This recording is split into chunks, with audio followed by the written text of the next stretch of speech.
My girlfriend talks in her sleep. At first, it was cute and hilarious to tell her what she said. It was harmless nonsense.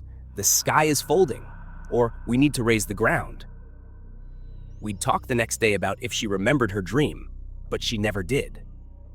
I wish I knew what she meant by we need to raise the ground. Some context, our nightly routine is for us to start out cuddling and then give up once it gets too hot. Then we're usually both on our sides, back to back. She would fall asleep before I do, and so I would hear the full range of her nightly musings. Honestly, at first, I was eager to hear what she said. It was always funny to tell her and our friends what she would say while deep in the throes of REM. But now I'm done. I'd prefer she not talk anymore. How am I going to sleep after what happened last night? Last night around 11 p.m., she was asleep and I was still up reading. Back to back, I hear her mumble something under her breath. I couldn't quite make out what she said, but I lean over from my book to peek at her face, and she is sleeping soundly. I return to my book, get absorbed back into its pages. At some point, I fall asleep. Next thing I know, I'm woken up by my girlfriend talking at full volume. I open my eyes, and at some point in the night, both of us have turned to lay face to face. My girlfriend's eyes are wide open. She is staring right at me, mere inches from my face. But her eyes are vacuous, like she's looking through me. These eyes, man, it's like she was straining to widen them as much as possible. Those are the eyes I fell in love with, and right now they are scaring the absolute piss out of me. My heart rate skyrockets, and chock full of adrenaline, I throw off the covers and jump out of bed. Looking at her, her eyes follow me like a painting, but her body stays still. For 1 second, I decided that my book light was keeping her awake, and what she had said was, "Can you please turn that off?" Now out of bed and looking at her, she's not right. Her body hasn't moved, but her eyes dart from looking at me to looking around the room. I dare to ask her, "Are you all right?" No response. Those eyes look at me when I speak, though. They are now deadlocked, looking right into my eyes. Her breathing hasn't changed. That is asleep breathing for sure. That's when, while looking right at me, she says in a too-deep voice, "Come back to bed, dearie." My girlfriend has never called me dearie before. We have pet names, sure, but they range from pumpkin, baby, to cupcake. Dearie sounds like something my grandmother would call me. I decide I'll get more information before I climb back into bed with a potentially possessed girlfriend. "Are you awake, sweetie?" No response. The eyes dart from me to the wall, to the door, and then the ceiling. I'm about to nope out of the room when her wide-open eyes roll to the back of her head. The white from those eyes stands out in the dim radiance of the book light. "No pupils in sight," she insists. "Of course I'm awake, come back to bed?" With a subtle tap of the fingers on the comforter. Looking at her fingers now, I'm starting to come around.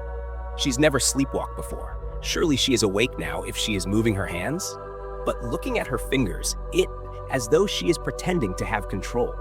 They are all going in different directions, one finger pointing straight down and the others to the side. Those hands are not my girlfriend's hands. They are simulating normal movement as best they can, though. I say, "I'm going to get a drink of water, baby. Be right back. Can I get you anything?" Fully planning to run out of the house the moment I'm over the threshold. But my normally agreeable and sweet girlfriend decides I'm not allowed to leave. As serious as cancer, she says in that too-deep horror voice, "Take one step out of that door, and I will rip out your throat and shit down your neck." Shocked but understanding the importance of not letting this beast know I am in trouble, I reply, "As interesting as a proposition as that is, I think I'm going to." And thinking quickly, I grab my water bottle from the nightstand. This doesn't please my girlfriend as she decides to start screaming and fingering her way towards me. It is a supernatural scream, so high-pitched and bird-like, I feel as though my neighbors 3 houses down were going to ask us if they heard that last night. As fast as I can muster, I unscrew the lid and douse her in water. Like I knew what I was doing. Her eyes close, her garbled appendages normalize, and she is back asleep. I'm going to sleep on the couch for a while, maybe forever. She'll understand when she's awake. My hands tremble over the keyboard, and I may have a concussion, so please forgive any typos or brevity of my update. It is the morning after my typically amenable and kind-hearted girlfriend's body was possessed in sleep by some malicious entity. I've been distant this morning, so she knows something is amiss, but obviously still reeling from the experience. I can't tell her yet that she tried to rip out my throat and shit down my neck. You understand. I'm tired. Obviously, I didn't sleep last night, but I did stay up most of the night with all of the lights on, feverishly clutching my water bottle in the living room. The demonic beast inside my GF managed to creep its way back into control sometime soon after I exited the room and pinned it closed with a dining room chair. Given her eye movements and the activation delay, my theory is that the beast is allowed control during REM. But what do I know? It spent most of the evening attempting to coax me back into the bedroom, this time with a pinch more emotional intelligence, calling out to me in what was as close to my GF's normal voice as it could manage. Come to bed, sweetie. Why are you sleeping on the couch again? I decide I'm not going to validate this demon with a response. But moments later, the too deep, sinister voice is back. If you don't open this door, I will slit the cat's throat. Fuck. I forgot about the cat. He's still in the bedroom, probably cowering in fear, hissing in the corner to no avail. My guess is that the cat is already dead. But what can I do? Let our beloved kitty be eaten alive by someone he trusts? I've seen enough horror movies to know that this is the moment I have to decide to do something dumb and heroic, or die on screen, while everyone yells about how much of an idiot I am for opening the door. I may have a little more sympathy for these characters now. People thrust into impossible situations are forced to make impossible choices. Against my better judgment, I'm going to open the door, get the cat out of the room. I'm staring at the bedroom door now and notice something damp and muscly poking and prodding its way out from under the door. I point my phone's flashlight at it and realize it is my girlfriend's tongue. I catch myself experiencing an intrusive thought, wondering if she will want to know why her mouth is full of cat hair tomorrow. But this is perfect. I need to test out my new technique, a spray bottle full of sink water. I spray the tongue as it inchworms itself around the edge of the door, presumably looking for purchase on my human flesh. It immediately recoils, and I hear the body inside collapse. Water is still a demon possession off switch, I decide, and immediately tear the chair away from holding the door locked. I don't even have time to think about whether I have holy water on tap. I need to act fast. Attempting to open the door now, my SO's unconscious body is blocking me from entering. It requires quite a bit of force to slide her ragdoll body behind the door so I can squeeze through. Trying not to look too closely at her, I realize now that she is sweating a black, oily substance and the bed and floor are totally drenched. I realize the reason it was so difficult to open the door, the demon's sweat is sticky. She may be stuck to the ground? Carefully avoiding stepping in the demon's superglue, I'm now inside the bedroom. To my dismay, I don't see the cat right away. It makes sense. Frightened as hell, it must have crawled and hid under the bed. Yikes. I've got to persuade it out from under there now, but that will mean I need to get down on my belly and reach under the bed. The absurdity of my situation, I have one hand pointing a spray bottle at my dead-asleep girlfriend and one hand reaching under the bed to grab my cat. My eyes trained on my GF, I reach blindly under the dark bed. I can feel its soft fur. I wrap my hand around it and attempt to bring it towards me. It wriggles free from my grasp, with evidently zero intention of making this easy. It crawls deeper under the bed. Frustrated, I take my eyes off my girlfriend to look where it went. No sign of it. I make the call to put the spray bottle down and point my phone flashlight under the bed. It's too deep underneath for me to get it from this side. I'm going to need to go around to the other side to capture it. Pulling my head back out from underneath the bed, I realize my fatal error. My girlfriend has woken up. She is standing over me, a dark tower as I lay vulnerable on the ground beside the bed. Her teeth look sharper from this angle in my phone's flashlight. Why didn't I turn on the bedroom light? She is drooling that black oily glue. Her hair, normally a gorgeous brown, is so glossed with black paste that it has slicked itself to her head like she just got out of the shower. Her eyes are menacing, wide open, bloodshot, and yellow? She looks tired. I'm tired too, but it's time to go. The cat heroics can wait. Just as I'm about to scuttle an adrenaline-filled crawl around her legs and out the open door, she grabs both ankles with both of her arms. I remember her typically gentle touch is nowhere to be found in this grip, as her nails dig shallow wounds into my legs. With inhuman strength, she begins raising my entire body weight by my legs, plainly in an attempt to start eating me alive from the toes up. Little does she know, I've never skipped a leg day in my life. I kick my girlfriend square in her teeth with both feet. She drops me on my head, but I can't feel it. While she is stunned, I manage to get to my feet, carefully avoid the preternatural spiderweb paste, and exit the room. Hands shaking, I adjust the chair to the correct angle, just in time to hear agitated knocking on the other side. "Baby, come back to bed. It's late. You're going to be so tired at work tomorrow." All of that, and I didn't even get the damn cat out? And my spray bottle is still in there. What the hell am I gonna do now? Here's what I know. The possession ends when she wakes up. Did any of that really happen?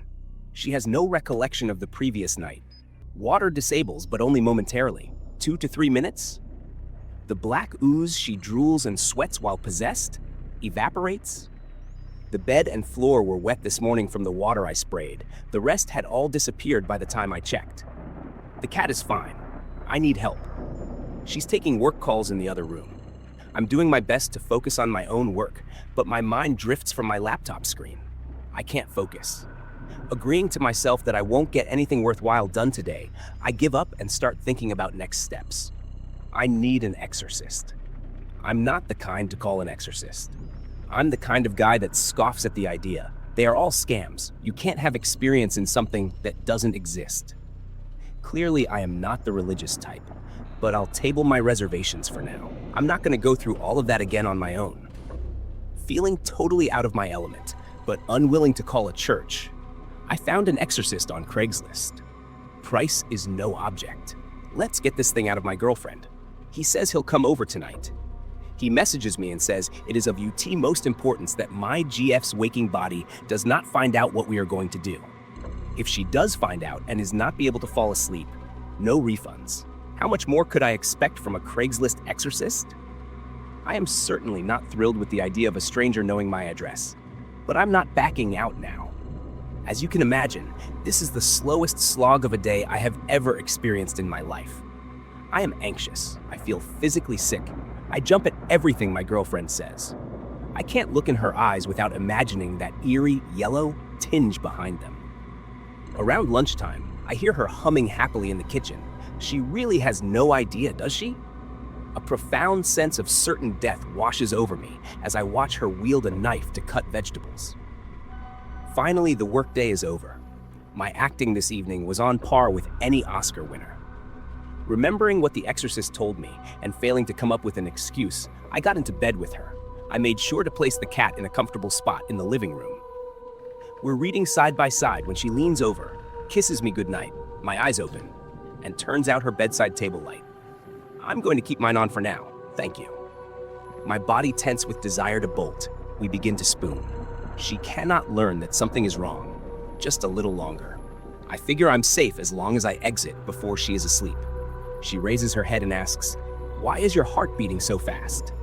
Thinking quickly, just freaked myself out by my book is all. Maybe reading horror before bed isn't the best decision. Thankfully, she laughs at my obsession for the macabre and returns her head to the pillow. I count down from 3 minutes. That's 180 Mississippis. She must have been close to asleep because she didn't protest when I get up. I install the chair as my lock and wait. "Where are you, pumpkin? Can't you sleep?" This is so close to my girlfriend's voice, I'm certain I made the whole thing up. I'll play it safe, I decide, and not respond. Again, "It's cold without you, baby, come back to bed." I'm sure it's cold as hell where this thing is from. I'm not opening the door. There's someone coming up the driveway. It's late. Don't let them in. I stand up to answer the front door. Outside, in the dim front door light, is a tall man clad in traditional priest garb. He looks like Ethan Hawke from that movie First Reformed, but clearly with a body covered in tattoos, as evidenced by the inked skin poking out from beneath his cuffs. Pretty much exactly what you would expect from a Craigslist exorcist.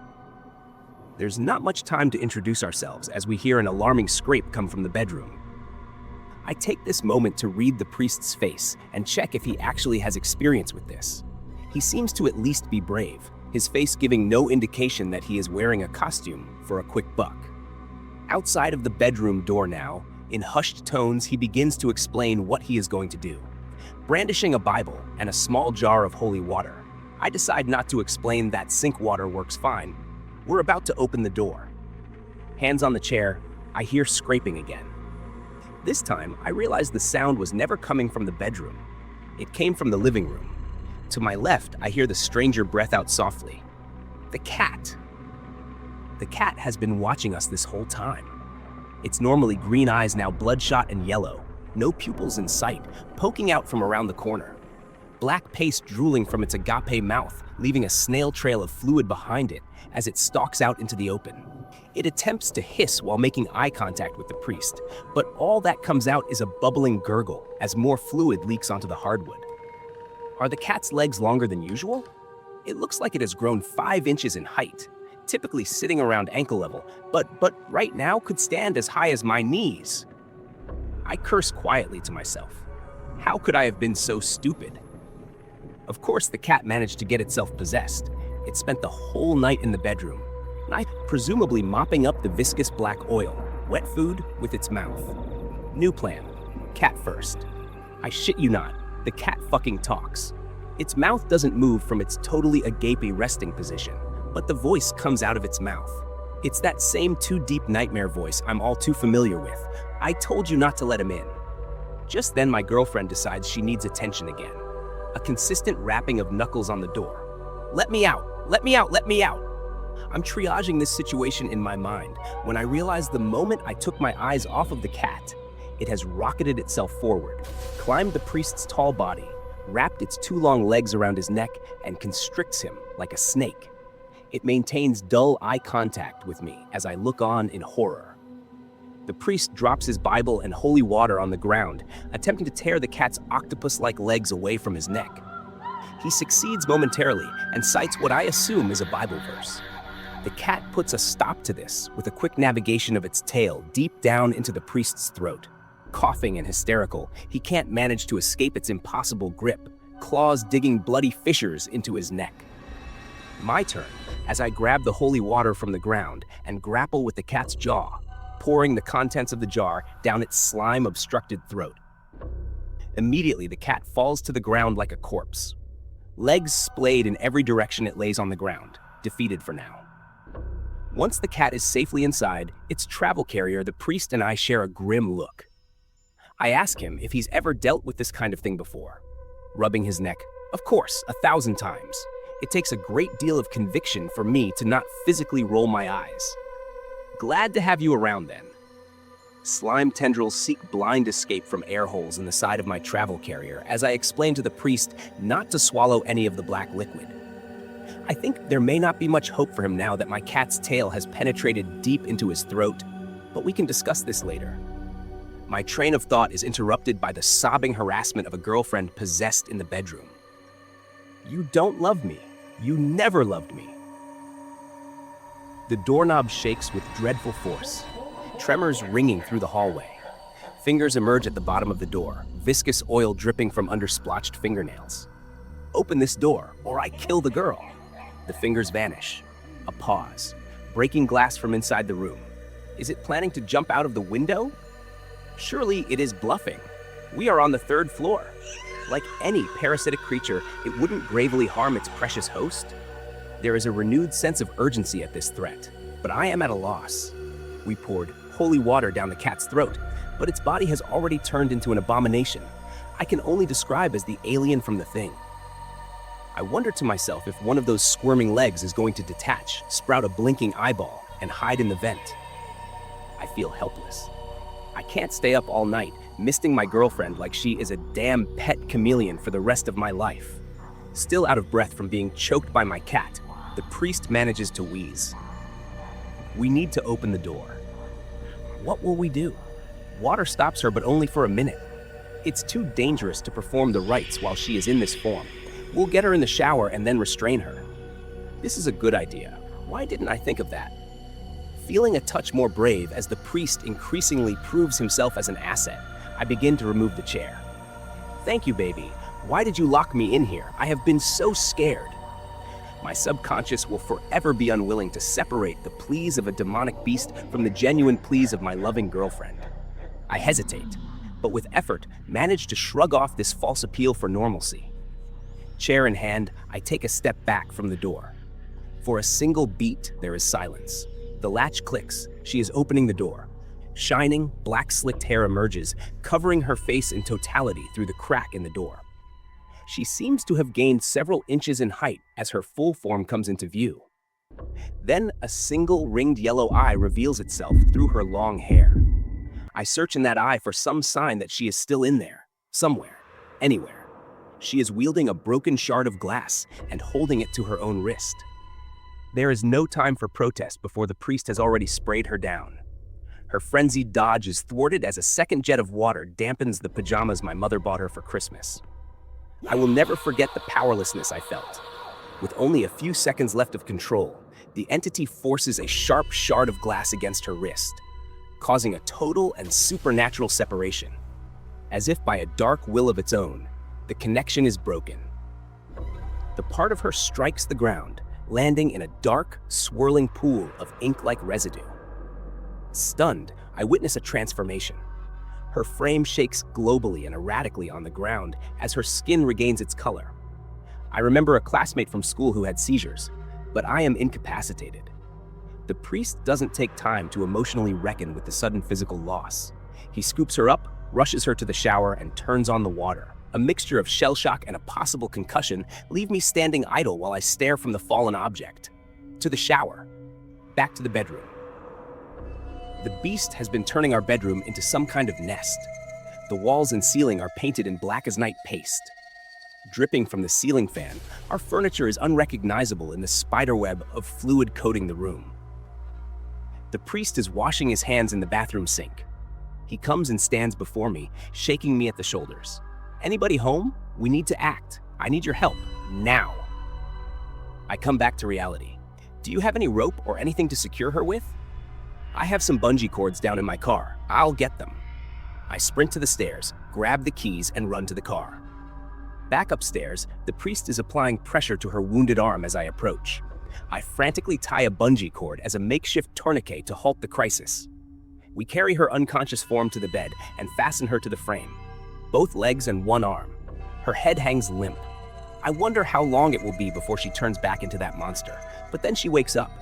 She looks up at me, totally disoriented, then cries desperately as the pain sets in. It's okay, baby. Believe me, we are working on it. I sit on the bed, repeatedly kissing her forehead. She is in so much agony. I almost want the entity to take back control so that she cannot feel it anymore. Mercifully, she faints. Eyes still open, I watch as that hollowness returns. Tears and shadows still on her face, she smiles. It is over. You have failed. Amen. That too familiar deep voice reverberates through a sinister grin. Something moves in my peripheral. It is the shadowy remnant, moving across the floor with a life of its own. A trail of sludge follows it as it reaches its destination. The spray bottle. It senses that we have seen it. The hand-like shape leaps, tackling the spray bottle and tumbling awkwardly down the stairs. We have to go after it. We can't let it get outside of the house. Violent thrashing from the bedroom. The priest. The restraints are holding. You go after the stray piece. I will perform the rites. Running down the stairs, I hear the ritual. Lord above, Redeemer of the world, have mercy on us. I turn on the lights. It's on the first floor. A fragment could be anywhere. In between the couch cushions, inside the laundry machines, it could already be outside. I have it cornered behind the refrigerator. Suddenly, a pronged silhouette covers the kitchen light. Pouncing like an insect, the form leaps from the top of the refrigerator, aiming right for my face. It clasps onto my head with a terrifying vice-like pressure. It takes both hands to tear it away and hurl it against the wall. Harried, I fill a cooler with ice and water and trap the remnant inside. I run back upstairs. The priest is looming over her, muttering as he cradles a book.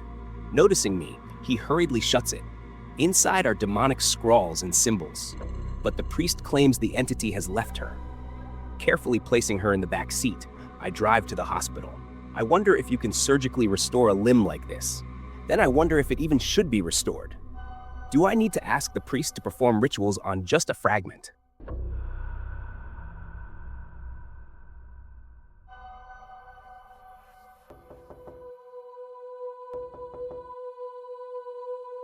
These stories don't have neat resolutions. They don't offer explanations. They simply present the facts as they were experienced and leave us to sit with the discomfort of not knowing. If there's a lesson here, maybe it's this. When you find a place that humans have abandoned, remember that we're not the only things that can occupy space. And some things don't need permits to be where they shouldn't be. Thank you for listening. If you have your own story of places where you weren't as alone as you thought, I'd invite you to share it. Sometimes the telling helps, sometimes it doesn't, but the stories deserve to be heard. Sleep well.